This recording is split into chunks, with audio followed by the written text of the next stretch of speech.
ARY digital کے drama serial سزاوار میں ہم دیکھتے ہیں کہ کس طرح سے سنبل بے انتہا بدتمیزی کا مظاہرہ کرتی ہے اپنی ساس کے ساتھ، کیونکہ اس کو شدید غصہ ہے کہ آخر اس کی ساس نے پہلے نمبر پر اس سے کھیر پکانے کا کہا ہی کیوں۔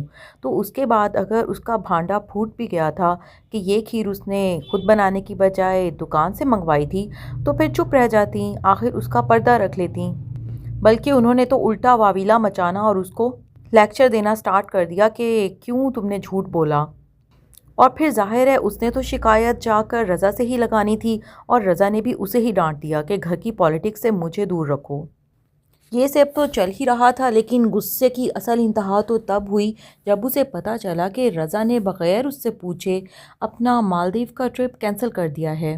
یعنی کہ جو ہنی مون ٹرپ سسر نے ان کو تحفے کے طور پر دیا تھا، وہ رضا نے کینسل کر دیا ہے، جبکہ سنبل تو اپنی پوری تیاری کر کے بیٹھی ہے۔ نہ صرف یہ بلکہ ہر طرف شو بازی بھی مار آئی ہے۔ اس لیے وہ رضا پر چیخنے چلانے شروع ہو جاتی ہے کہ آپ کی جرأت کیسے ہوئی مجھ سے پوچھے بغیر آپ نے اتنا بڑا فیصلہ کر لیا۔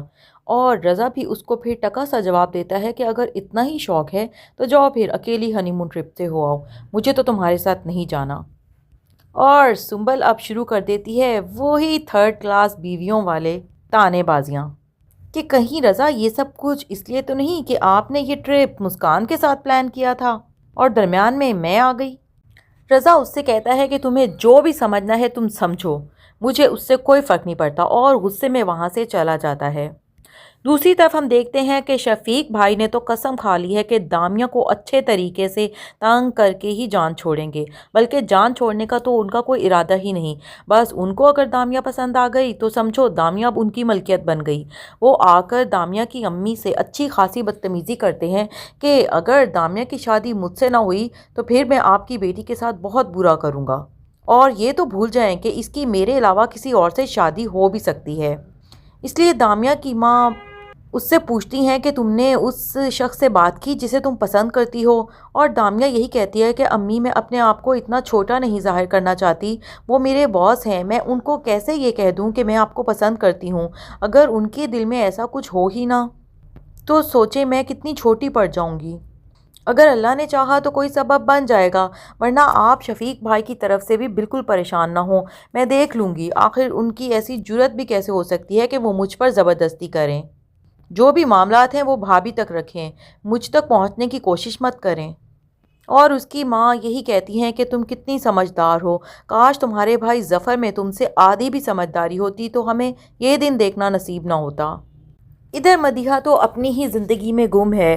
اس نے علی کو پورا یقین دلا دیا ہے کہ تمہاری جاب ہو یا نہ ہو، میں تمہارا فل انتظار بھی کروں گی اور زندگی بھی تمہارے ساتھ ہی گزاروں گی۔ اس کو سمجھ ہی نہیں آ رہی کہ علی اسے بس ٹریپ کر رہا ہے اس کی دولت کے پیچھے، ورنہ اس کو مدیحہ میں کیا ہی دلچسپی ہو سکتی ہے۔ وہ چاہتا ہے اس کے سارے پیسے ہڑپ کر لے اور عیش کی زندگی گزارے۔ دوستو، سب سے خوبصورت کہانی تو شروع ہو چکی ہے زاویار اور مسکان کی۔ جس طرح سے بار بار دونوں ایک دوسرے سے ٹکرا رہے ہیں، تو زاویار کو بھی یہی لگتا ہے کہ بس قسمت اسے کچھ خوبصورت اشارہ دے رہی ہے۔ گروسری کرنے کے لیے وہ جاتا ہے جس سٹور پر، وہیں پر مسکان پہلے سے موجود ہوتی ہے، اور زاویار اس کو تکتا رہ جاتا ہے، ایسے میں بہت سارا سامان نیچے گرا دیتا ہے۔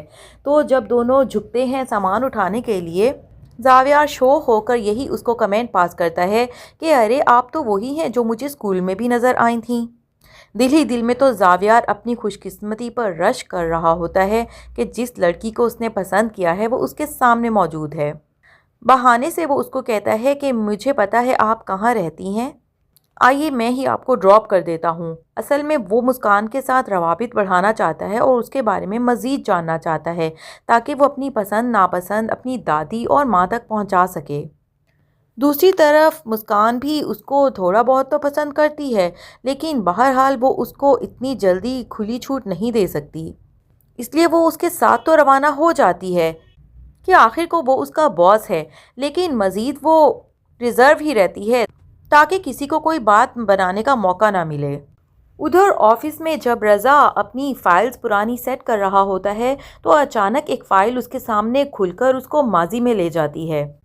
دراصل اس کے فادر نے سرپرائز کے طور پر رضا کے ساتھ ساتھ مسکان کے بھی پیپرز ریڈی کیے ہوتے ہیں کیونکہ وہ چاہتے ہیں کہ سنگاپور کا پورا بزنس اب رضا سنبھال لے، اور سرپرائز تو اس کے فادر رضا اور مسکان کو دینا چاہتے ہیں کہ ہنی مون کے ساتھ ساتھ ان کی نئی زندگی کا آغاز بھی الگ تھلگ دوسرے گھر میں ہوگا، جہاں وہ سب سے پہلے ایک دوسرے کو جانیں گے اور سمجھیں گے۔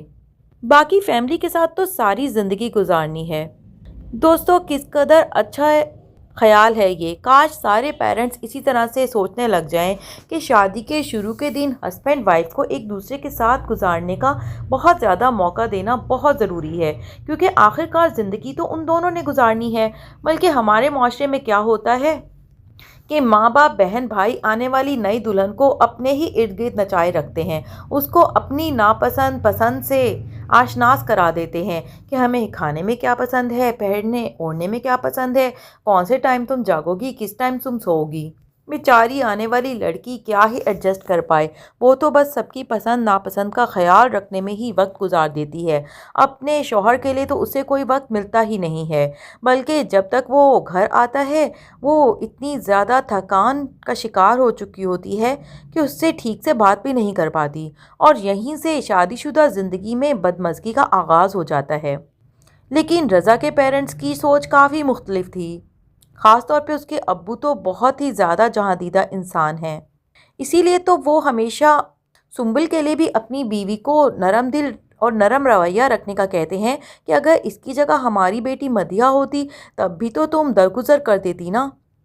لیکن آخر کو سلمیٰ بیگم بھی کہاں تک درگزر کریں جب سنبل خود ہی کوئی اتوار بدلنے پہ تیار ہی نہیں ہے، اور صاف صاف سلمیٰ بیگم سے کہہ دیتی ہے کہ آئندہ سے میرے معاملات سے آپ خود کو دور رکھیے گا۔ یہ الفاظ تو سلمیٰ بیگم پر بجلی کی طرح گرتے ہیں۔ وہ یہی سوچتی ہیں کہ یہ کل کی آئی ہوئی لڑکی آخر خود کو سمجھنے کیا لگ گئی ہے، اس نے تو اپنے بارے میں مجھے بالکل ہی غلط فہمی کا شکار کر دیا تھا۔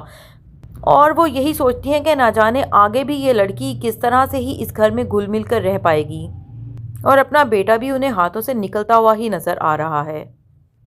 دوستو، آخر جو برا سلوک اس گھرانے نے مل کر مسکان جیسی معصوم لڑکی کے ساتھ کیا، اس کا کہیں نہ کہیں پے بیک تو اب کرنا ہی ہوگا، اور وہ پے بیک یقیناً سنبل کی شکل میں ان کے گھر خود چل کر آ گیا ہے۔